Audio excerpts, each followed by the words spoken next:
Dapat mga bro, nasa 50 lang yan. So, dito, ayun o, same lang sila mga bro.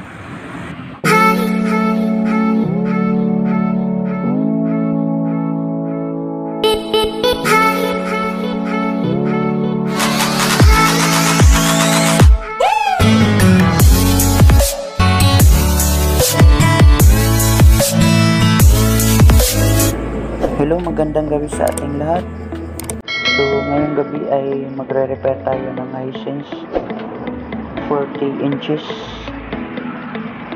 So, ito yung isi-share natin sa ating mga kaibigan na kasisimula pa lang at gustong matutong mag-repair. Yung gustong mag-repair ng kanilang TV. Konting ingat lang mga bro kung magre-repair tayo. So, itong isi-share natin ngayong gabi mga bro ay kibali basic na lang to sa mga ating kaibigan dito sa YouTube dahil magagaling silang lahat. So, kung mapapansin natin mga bro, nag-power on na siya pero wala siyang picture. Pag ganyang mga trouble mga bro, dalawa lang yung i-check nyo dyan, either yung mismong backlight niya or yung backlight voltage niya. So ngayon i-check natin yan mga bro.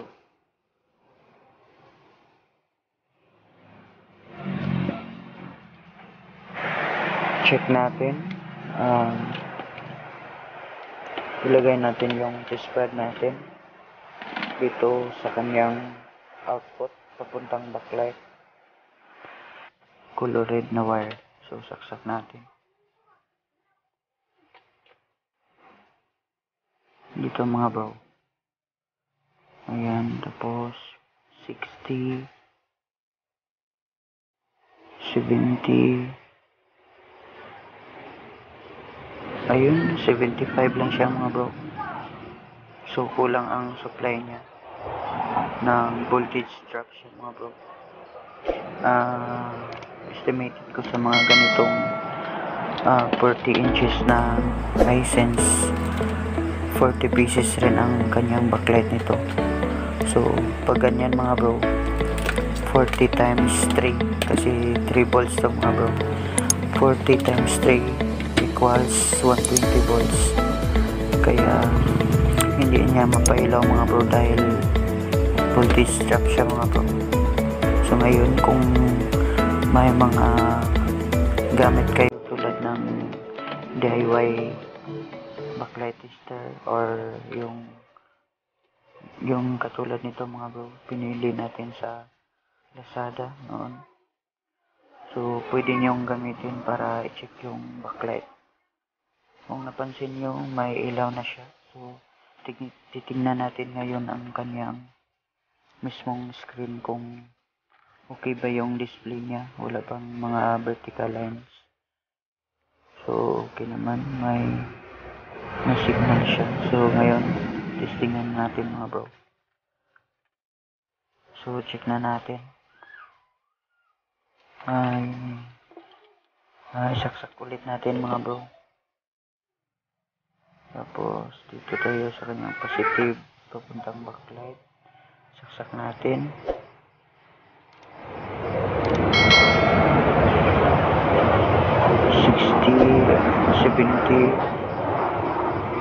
Okay, may 75 volts siya mga bro.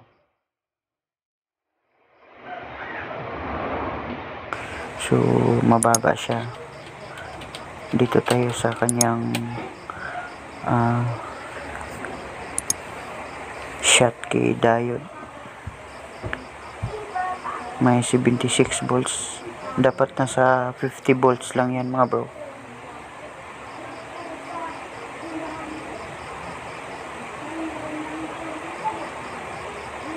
Ayun, mababa lang siya mga bro, dapat nasa 120 na yan. So dyan mga bro, dapat nasa 50 lang. So ayun mga bro, 75, same lang sila mga bro.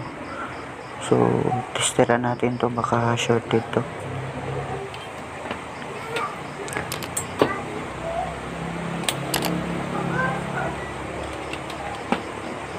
So dito tayo mag-check mga bro, kasi ito yung daanan ng current.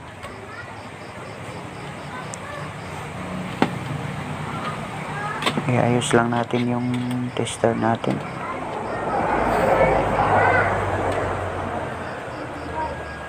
Set natin sa buzzer. So okay na. Testing. Uy, ayun. So dito muna tayo.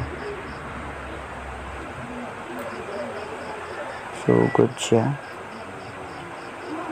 Dito good rin. Dito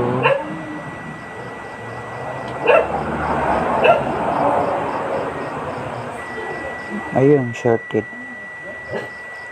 pa rin mga bro, kahit baliktad. So tumatagaw siya dito mga bro. It means shorted talaga siya. Ito yung Schottky diode natin mga bro.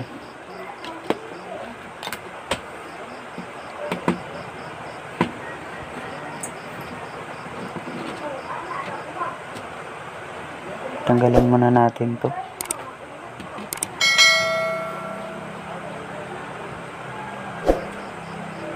Tapos ihang natin yan, yung Schottky diode mga bro,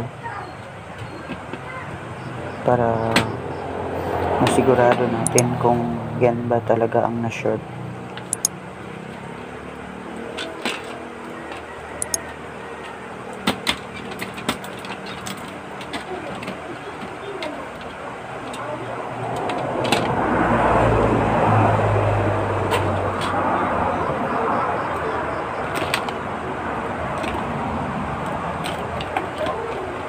Lagyan muna natin ng soldering lead para madali nyong makuha yung pyesa. So ang Schottky diode is a metal semiconductor na may anode at saka cathode. Iyang natin mga bro para masigurado natin. Ganyan ang pag tester ng tama mga bro, dapat nakahang. Lalong lalo na mga bro kung hindi mo pa kabisado. So nakahang na mga bro, testera natin. Sa hindi ka nakakaalam, yung may color na gray, yung parang guhit mga bro, yan yung cathode nya. Tsaka yung walang guhit, yan yung anode nya. Dito sa mismong board, nawala na mga bro. So ito talaga.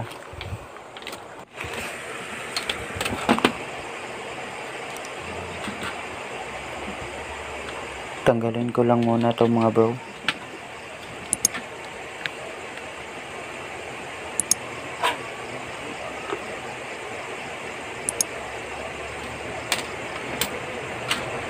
Shoutout sa inyong lahat mga master.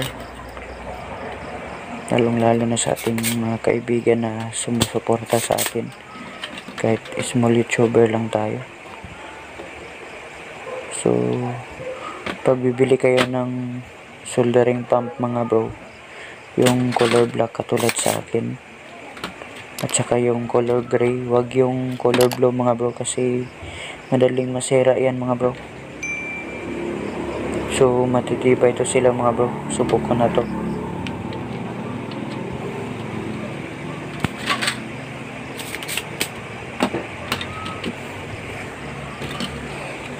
Ang linis mga bro.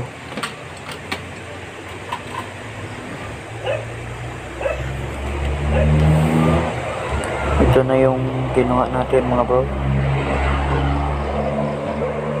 So SR320. So yung 3 mga bro, yan yung 3 ampere nya. At saka yung 20, lagyan nyo lang ng 0 200 volts ang equivalent mga bro. 3 ampere 200 volts. So shorted na to mga bro, since wala tayong pamalit na 200 volts. Ito na lang mga bro. So ang number nito parang ang labo mga bro, pero ang number nito is 315. So 315, 3 ampere 150 volts. So pwede na to mga bro, kasi subukan na to. Pero mas mabuti na yung may 200 volts kayo mga bro. So good to siya mga bro.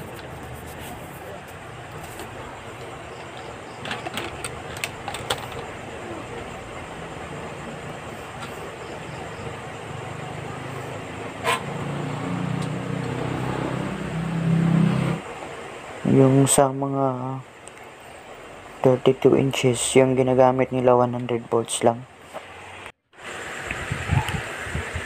Kaya ito na lang ang ilalagay natin mga bro. So shout out sa inyong lahat mga master. Unang-una, Marco Francis 713 Mix Vlog. Tumutulong sa atin rin to. Kahit ano tayo, small YouTuber lang. Tsaka si kaibigan natin na walang sawang sumuporta, J Masoy TV, sina Ryan Crucitek, kapwa natin mga Bisaya, West Jujutek, yung bagong kaibigan natin na galing rin sa ating mga kaibigan na magaling rin sila mga bro. Sila ni Conflaker, Bisik Bab, at yung iba pa mga bro na bagong subscriber rin natin na nanggaling sa kanila. Maraming salamat sa inyong pagsuporta rin sa akin. God bless sa inyong lahat. Sana hindi kayo magsawang magsuporta sa YouTube channel ko mga bro. God bless us all.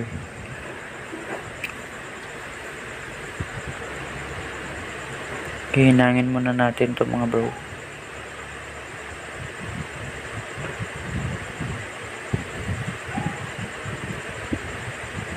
Para matibay talaga.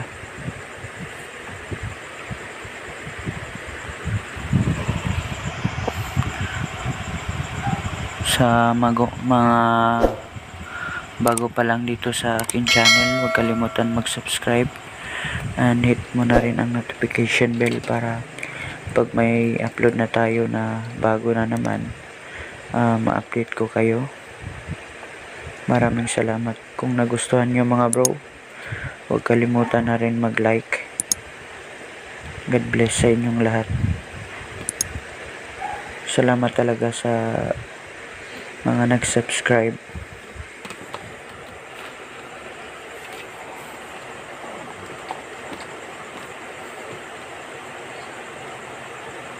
So iayos ko muna mga bro.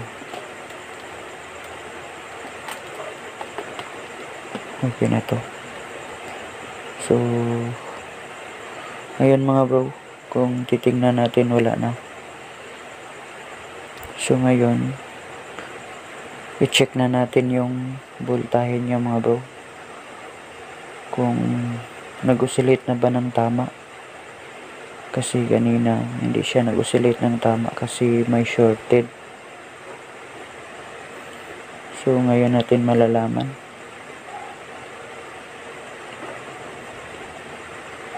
Ilagay natin sa positive output.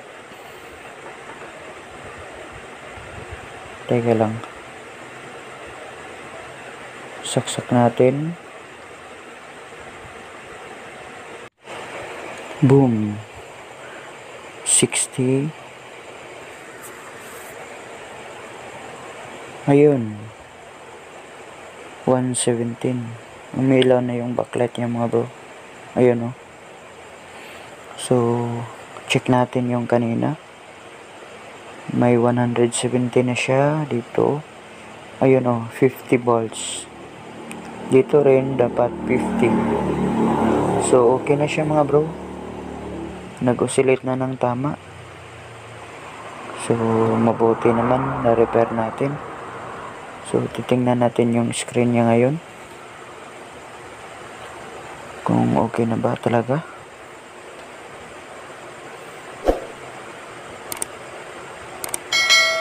Ayun oh, may no signal na siya. Okay na siya mga bro. So, papasukin na lang natin ngayon. Ituturo ko sa inyo kung paano ang pagpasok sa kanyang factory setting. Ang service code pala nito is Mino tapos 1147. Yan yung mga board ng China mga bro, pag may nakikita kayong ganyang setting. So pasukin natin yung picture, post okay. Ayun, may nakikita kayong adjust. So pag nilakasan natin yan mga bro, hihina yan. Tapos ayun, napansin nyo pag 0 naman, malakas yung supply niyan mga bro. So dapat nasa 50 lang. Kung gusto nyong matagal uminit, ilagay nyo sa 60. Tapos mag-adjust na lang kayo dun sa kanyang mismong adjust sa kanyang setting, sa color setting. Nandun yung contrast at saka brightness. So yun lang mga bro, maraming salamat. Sana may natutunan kayo. God bless.